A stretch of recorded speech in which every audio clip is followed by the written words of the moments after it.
નમસ્કાર ખેડૂત મિત્રો, સ્વાગત છે તમારું ખેડૂત ચેનલની અંદર। આજે તારીખ 14 ફેબ્રુઆરી 2024 ને વાર બુધવાર।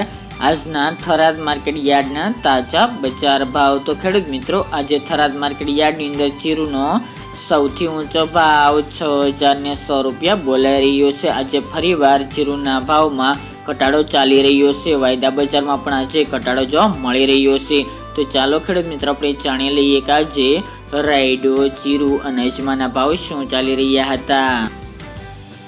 ખેડૂત મિત્રો, આજના થરાદ માર્કેટ યાર્ડના ભાવ જોઈએ તો જીરુ 5100 થી 6100 રૂપિયા, રાયડો 960 રૂપિયાથી 1011 રૂપિયા, ગુવાર ગમ 941 થી 1025 રૂપિયા, એરંડા 1115 થી 1155 રૂપિયા અને બાજરી 436 થી 472 રૂપિયા। તો ખેડૂત મિત્રો, આ તાજના થરાદ માર્કેટ યાર્ડના તાજા બજાર ભાવ।